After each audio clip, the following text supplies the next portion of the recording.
We're going to demonstrate how to change the color on leather. This is a motorcycle seat, and before you say it, almost all motorcycle seats are covered with vinyl. However, this is a custom build bike. It has been covered with leather. The customer wants to change the appearance of the bike. He wants to go from this tan color to a black. And so that's what we're going to do for him. We're going to change this from this tan color to a black. The process is extremely similar to that of just plain refinishing the leather. There are certain little things that need to be taken into consideration when doing so, but we're going to go through all of that. To start with, the leather needs to be cleaned. So we're going to use the leather cleaner, and I'm going to spray a generous amount onto the seat. And what this is going to do is remove any grime, dirt, as much body oils and lubricant oils as possible. Get our surface ready to put a new color coat on.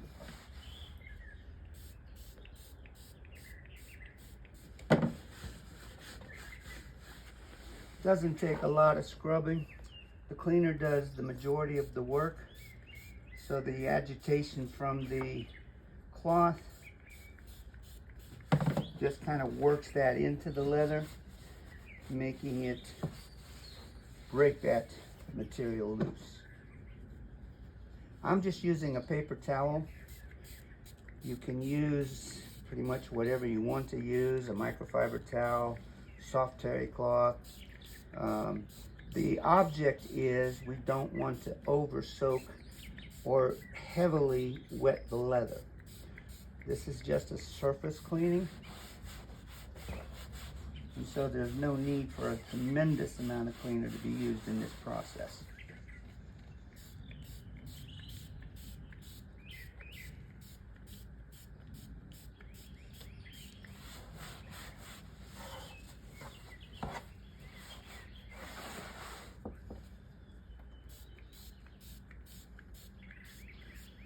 We'll make sure to get the entire surface area.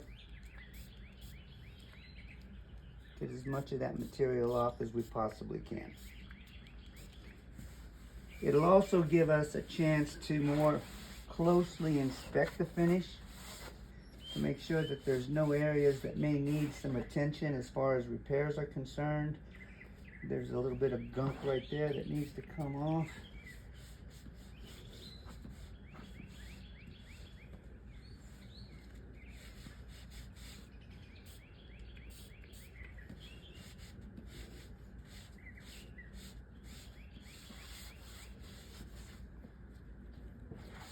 Another thing that we need to be careful with too when making a color change, we need to do areas that are not necessarily seen.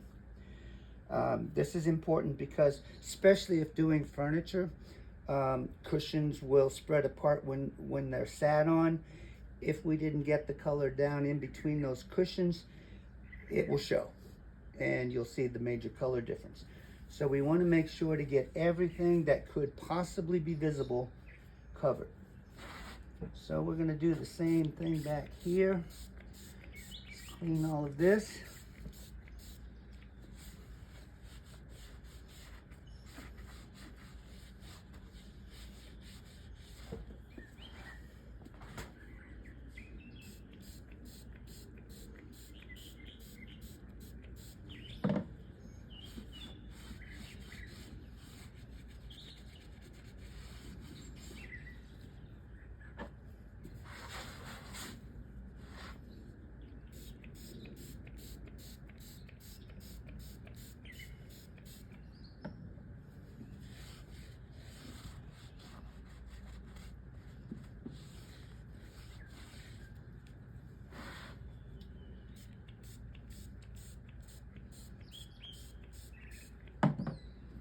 And this is pretty much all there is involved in the first step of the process. as far as cleaning is concerned. I'm going to go ahead and stop the video. I'm going to do these other two pieces, and we will come back in just a minute.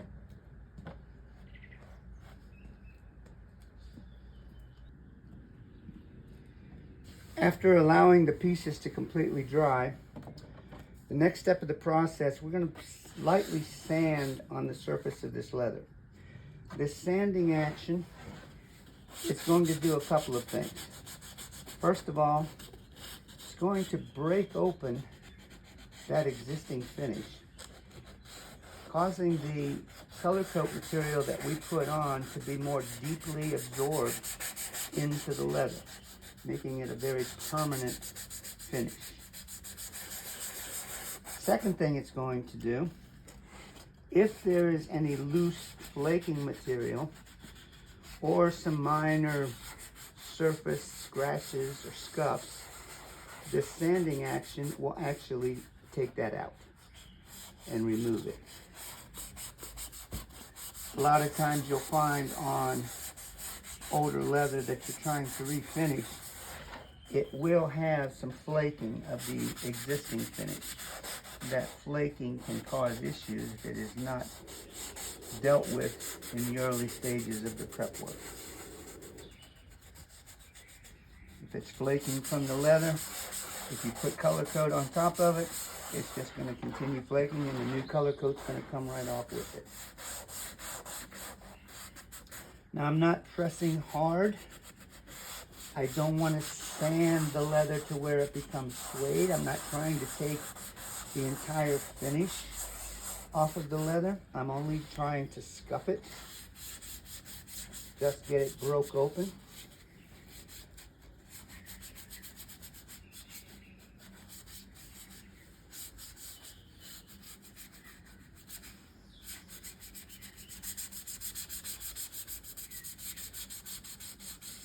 If you sand to the point where you're turning the leather into suede, you're sanding too much.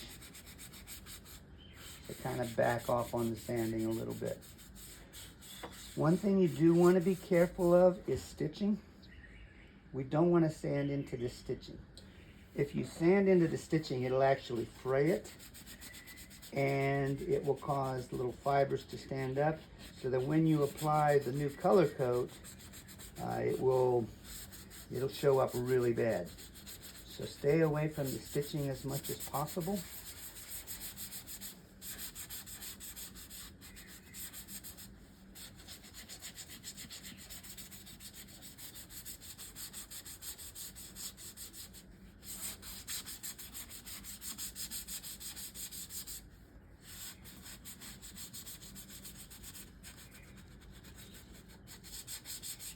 Now you'll notice that I'm also doing underneath where we are going to put color coat under here.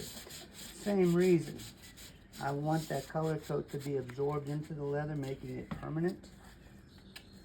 When that seat is taken off and put back on, and that can happen numerous numbers of times, we don't want that finish being damaged by that action. So prepping this area just the same as the external surface is rather important.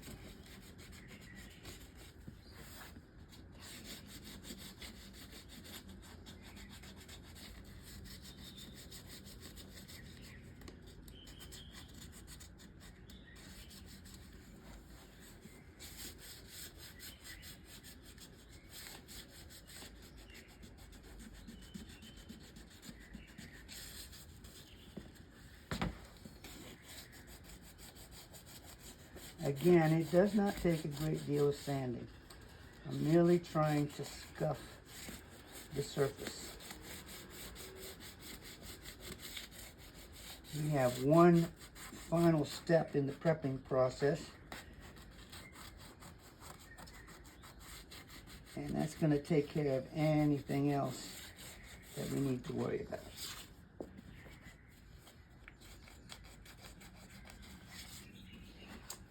Now, I've got a great deal of sanding dust. I'm going to use a microfiber towel. I want to dust the sanding dust away.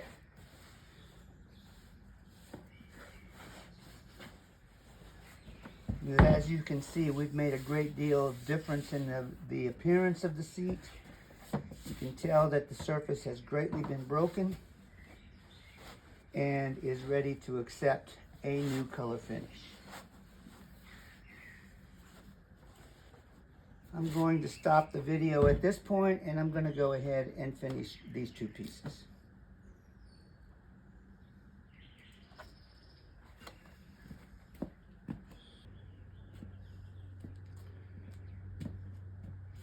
Sanding is complete on all the pieces.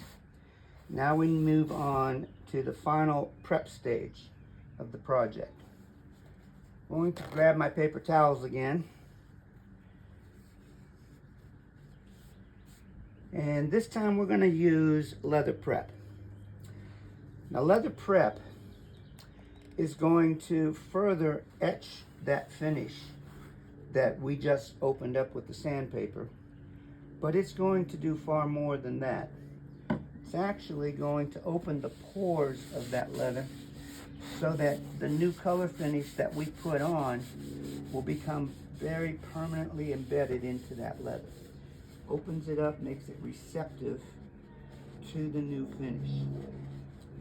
It's also going to remove any of the excess sanding dust that we did not get removed with the cloth.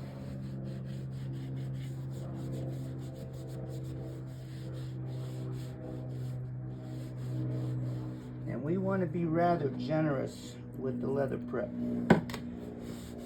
You can't use too much.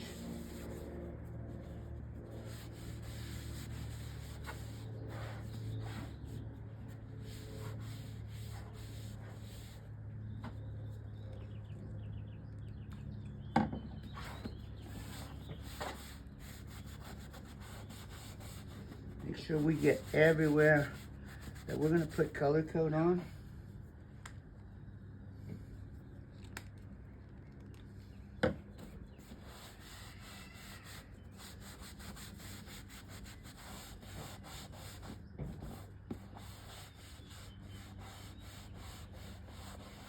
As you can see, this leather is very absorbent at this point, so we're going to get a really good, strong finish with this job.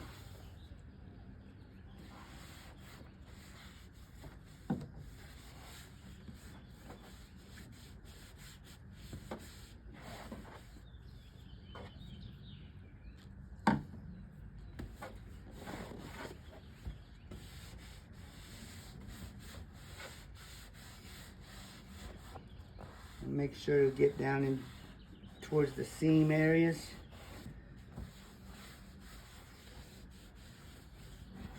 And again, we want to prep the back side because it is just as important.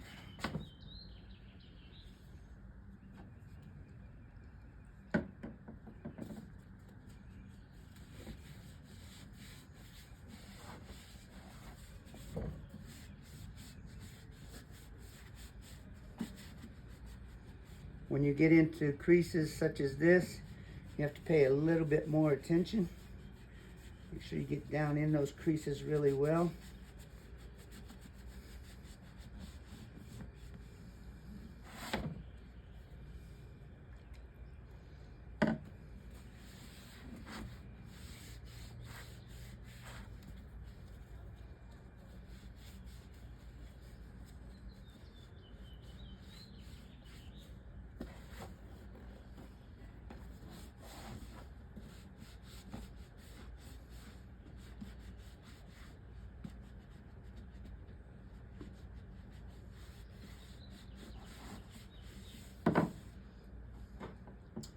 And that will do it for our prep work.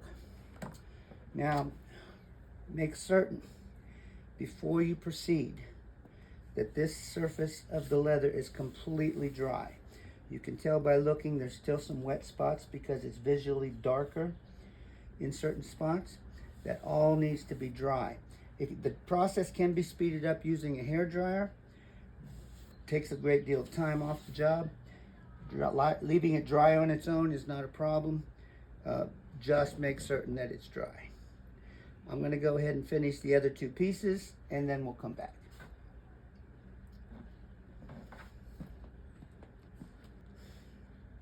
Okay, our prep work is all done.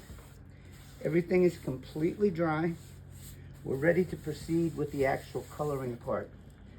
Before I proceed, I want to use a microfiber towel, wipe away any debris, any dust that may be on the surface, so that it does not act as a contaminant and show up in our finished product.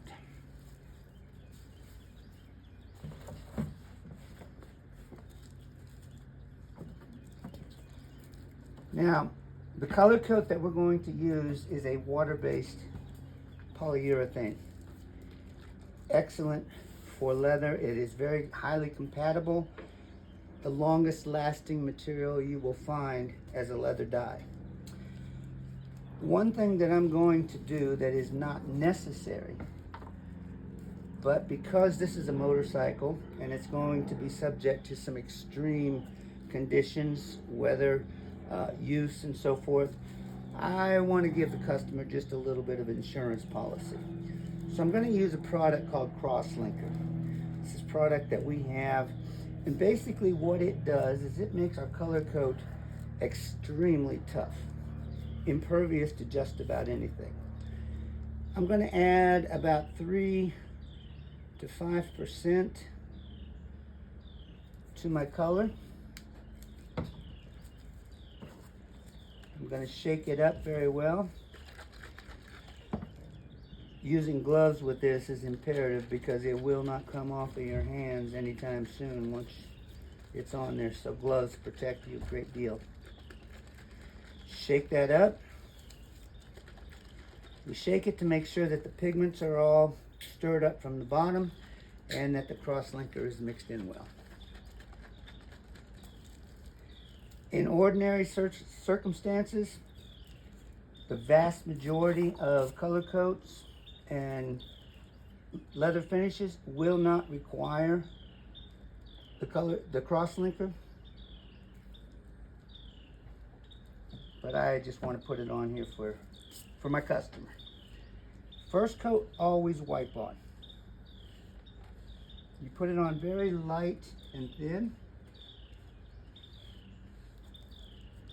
Do not try to cover the area in one coat. It will take several coats.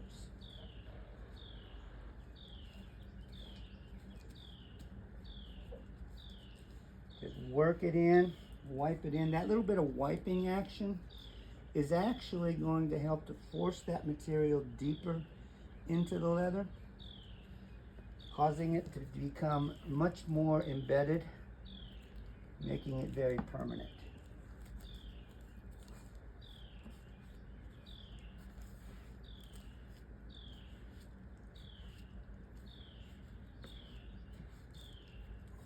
When I get to the front of this seat, you'll be able to see the material is not going on heavy at all.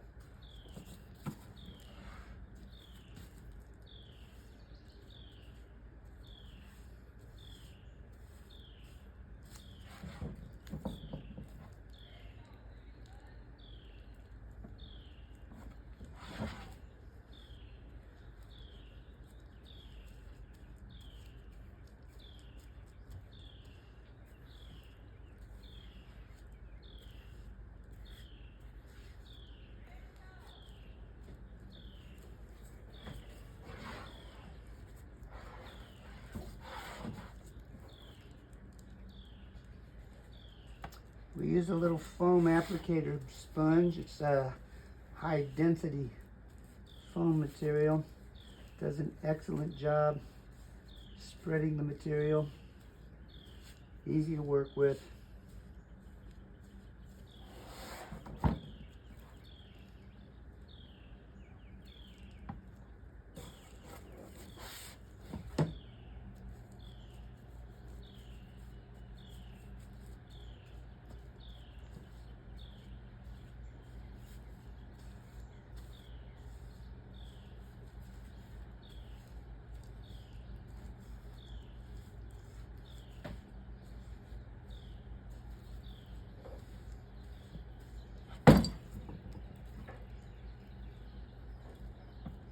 And just take your time.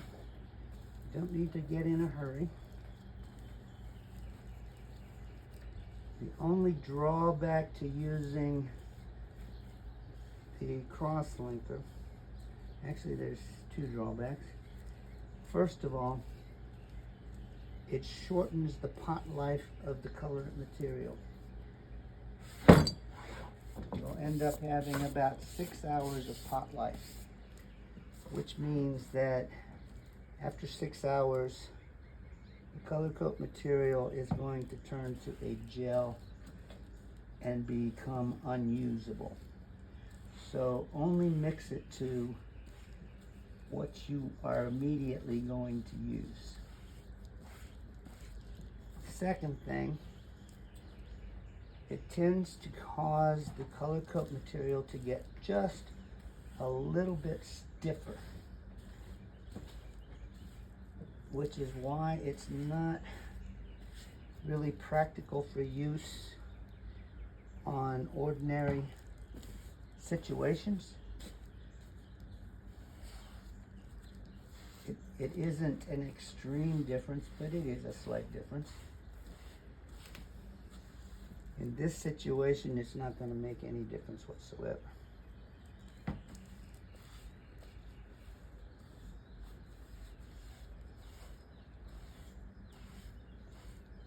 Now, as you can tell, I'm putting this on really, really light. You can still see the original color through it.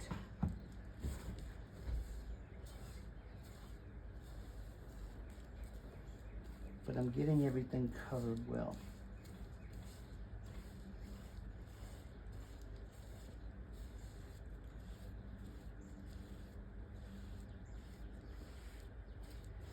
And that is pretty much everything that needs to be done with this. I'm going to go ahead and finish up these other two pieces, and then we'll be back. And we have our first coat wiped on. Everything is good and dry, ready for us to proceed to the next step. Now, what happens next is pretty much a matter of your personal opinion. You can continue to wipe the color on using that sponge. It will work. It will take a bit more time, a few more coats, but you will get a nice job out of it. However, the other option is to use a spray. I prefer using a spray. When you get one of our kits, you will get one of these, a Prevol sprayer that comes with the kit. It works like an aerosol. It will actually attach to the bottle of color, draw it out of that bottle, and allow you to spray it onto the surface. These are really practical, little temperamental to use, but they do a great job. On small jobs such as this, I like to use a little airbrush. This works great. The only drawback to this is it requires an air compressor. Most people don't have an air compressor, which is why we provide the Prevol spray unit. So now what I'm going to do, I'm going to take my color, put it into my little cup.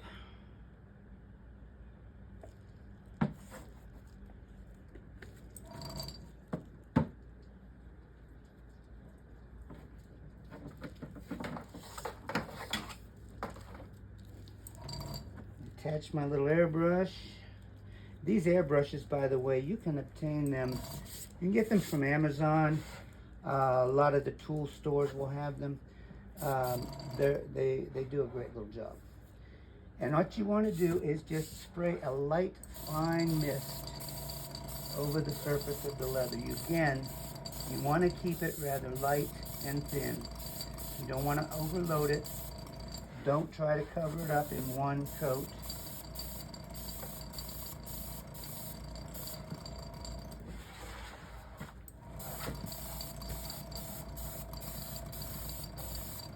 Very nice, light, thin coat.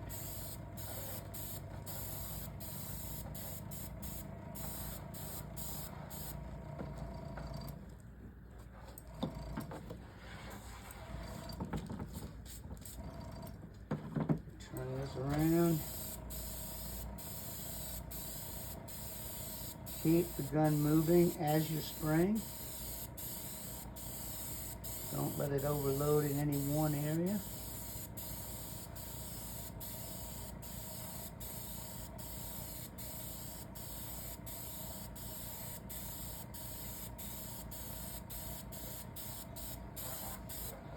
And that's it. Now our seat is beginning to look really good at this point. It's going to take another coat. We can let that dry on its own, but if you want to get the job done faster, use a hair dryer. Hair dryer makes it go very quickly when they're plugged in.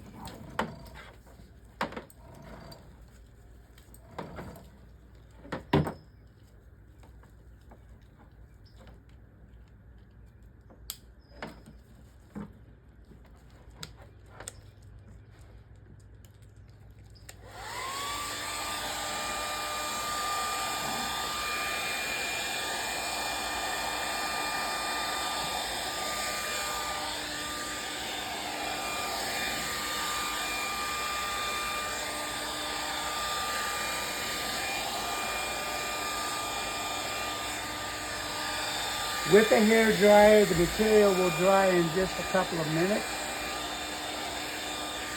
On its own, a great deal is going to depend on environmental conditions, temperature, humidity, and so forth. The colder it is, the more humid it is, the longer it will take to dry. The warmer the temperature, the less humidity, it'll dry rather quickly. You can do it in direct sunlight. I don't particularly care to because it dries too quickly. Doesn't give me an opportunity to work it well. But it can be done in the direct sunlight if that's the only option you have.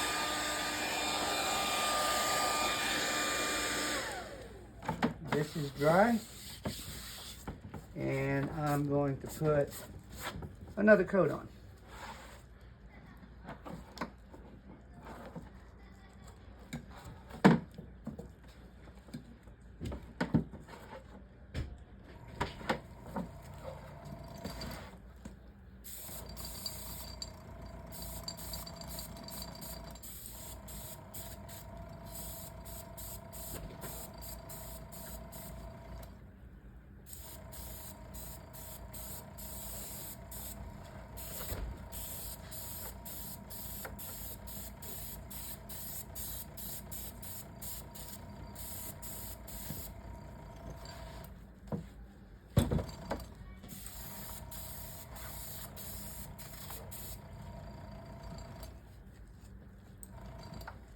Time to reload.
Nice, even, thin coats. We don't want to overload it because it will fill in the grain pattern of the leather. It will cause the leather to take on a painted fake look, not desirable. So keep the material very light and thin. When you have it heavy, it can also run, which can cause some issues.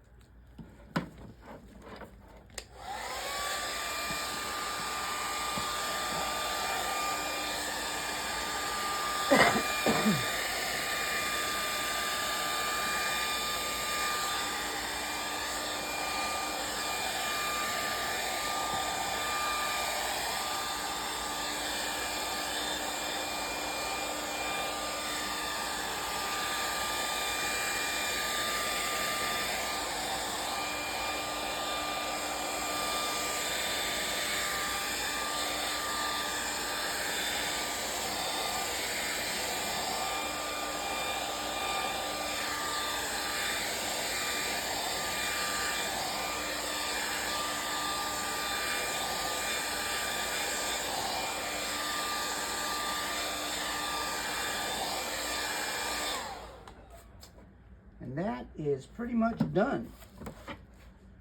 Looks like a brand new seat. It will hold up extremely well, especially with that cross-linker in it. It feels natural, it looks natural. There will be no issues with that whatsoever. I'll finish up the rest of the seats, the rest of the pieces, and we'll come back and look at the finished product. Okay, this is our finished project. Everything is done. Looks like it was originally black leather to start with. Most important thing is we got on the unseen areas so that when that seat is removed, you look on the back side, it still looks like that whole thing was done in black leather. Finish is permanent, will not wear off quickly, feels natural, looks natural, exactly the way you want it to be. Thank you for watching the video.